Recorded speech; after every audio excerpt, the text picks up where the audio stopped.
Hello and welcome to Beyond the Real. My name is Alex. I'm Mark. And today we're going to be talking Jumper. Firstly, let me say that I saw this movie as a kid in theaters. And as a kid, I didn't go to the theater that often because that wasn't an option. And I thought this movie was cool. I was like in the 5th grade. And then, as of the recording of this video, I watched it last night. Yesterday morning, and then I was really ashamed of myself because, we picked this movie because it was in the $5 bin, but it was in there not because it was an older movie. It was in there because that's probably the most you should ever pay for it. Yeah. Like, this movie wasn't very good. It was entertaining, but there wasn't much substance to it. Yeah. It was entertaining to a point. Like at the beginning, I was invested in the film because we're learning about this new power. I actually found that they just call it Jumper. Call it Jumper, and that power was actually pretty cool in how they were using it. How they have pictures to where they want to go and they're able to go there. I thought that was cool.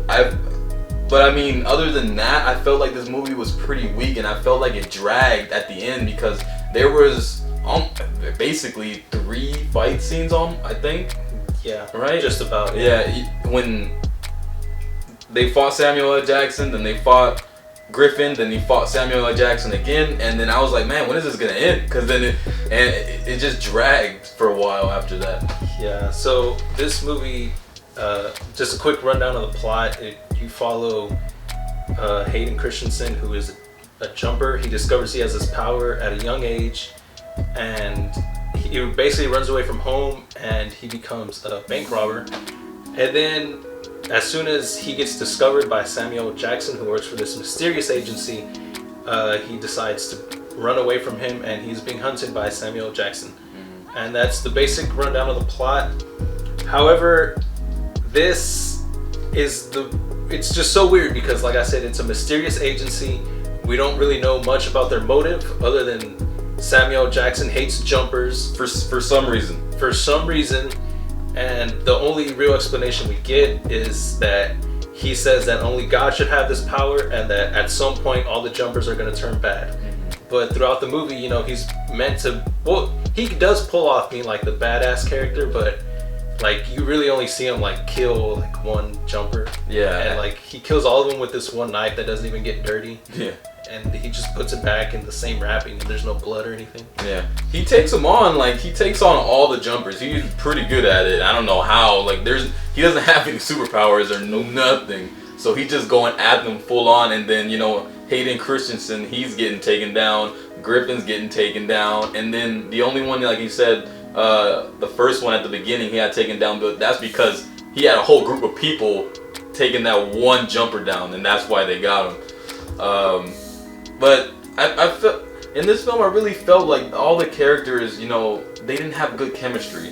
And besides maybe Hayden Christensen and Samuel L. Jackson, I don't think anyone else had good chemistry. Because even with Hayden and his love interest, Millie, it wasn't there. It felt really rushed when we got into that older part of his life, when we finally get to see her again, and it's just thrown in there, and then she's quickly taken out, and somehow she's more important at the end of the movie because she's like a damsel in distress, basically. And then, basically to add on that, none of the relationships in this film really feel authentic. Even Hayden Christensen's relationship with his dad, it doesn't really seem like they really have a connection, or if they even are supposed to be father and son. I get that they have this relationship that's supposed to be strained, but they come off more as strangers, and I don't know if that's what they were going for, but you really don't feel anything between them. Yeah. Even though the movie's telling you that they don't like each other and all this, and that one is trying to do right by the other, but they're total strangers. Maybe that would have been different too if they show, more of Michael Rooker, him, trying to find his son, I guess, Yeah. and it would have felt like he had more of a connection that way between him and his son. But it did feel like it was just, you know, in there because he was in the beginning and then he was just at the end. Oh, Samuel L. Jackson took him down too. But I mean, that was just, you know, further the plot for Hayden Christensen's character, and I mean that's really about it. Yeah. So getting spoilers, the one thing that I hated the most was the mysterious agency and that weird twist that his mom works for them. Yeah. I mean, I guess I gave the explanation as to why she wasn't there, but I feel that, you know, not giving us a lot of information in this film was just them trying to bait for that sequel, especially at the end where, you know, Sam Jackson is basically the villain and he's not necessarily taken care of.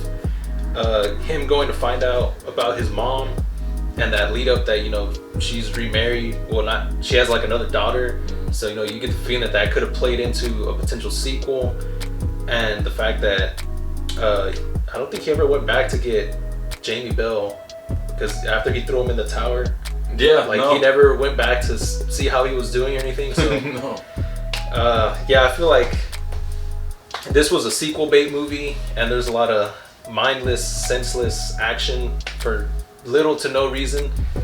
But yeah, the powers, it's cool, but there's really not much in this film. And also the effects, you know, for the time, they're still really pretty good by today's standards. Yeah. With the exception of like some of the green screen work that's pretty obvious. But yeah, that's really all I can say. I mean, for me, like I said, the powers was probably honestly the only strong point. One of the strong points, Samuel L. Jackson. I thought he did great in the film, but I mean, it's, you know, what he was given, he did what he could do with it. And I mean, yeah, I can't really think of anything else good about that. There was no good music.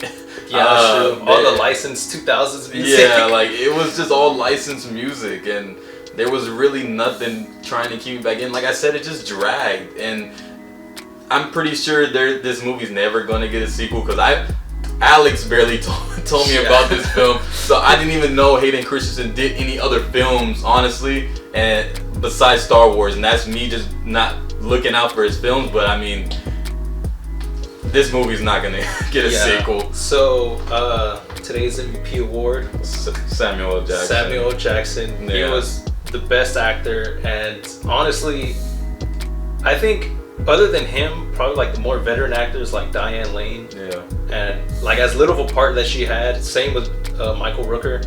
With the exception of them, like no one else in this film is really that good. Yeah. Jamie Bell was okay, but Hayden Christensen and his love interest were not at all. It's like if you would have gave, you know, the mom, I don't even think they said why the mom left. She just left. She leaves because she finds out that he's a jumper, and she's like, oh, because I work for that organization, so I have to kill you or let you go. So she let him go, but then at the end she's like, well, I have to kill you now, so I'm gonna give you a head start. So it's like, yeah. So then what was the point of that? Yeah. What was the point of that? You reconnect with your mom that you haven't seen since you were, I think you were 5 or 8 years old, one of them, and now she's gonna kill you. Yeah. After she saved you, she's gonna kill you. Yeah. She might just save you again. And again, it just be back and forth. Samuel L. Jackson might be a good guy. Yeah. You know? So the one redeeming quality is that even though this movie isn't that good, it has Sam Jackson in it. And we all know that Sam Jackson, even if it's a bad movie, he is always awesome. Yeah. But I'll give him the MVP. Well, we'll give him the MVP award for Best Actor. But as I'll also nominate Jamie Bell for the character part, not the actor part, but for the character part. Yeah. As best character, would have to go to him because he is hilarious, and I like that throughout the whole movie he's kind of like supposed to be the one showing Hayden Christensen the ropes, but I like him the most because he essentially just caps on him the whole movie. He's just trying to one up him the whole movie. That's literally what he's trying to do. Yeah. So that's all I gotta say. That's all I gotta say too, guys. Well, that's our review for Jumper. Make sure you subscribe, make sure you hit that like button, and come back and check back for more.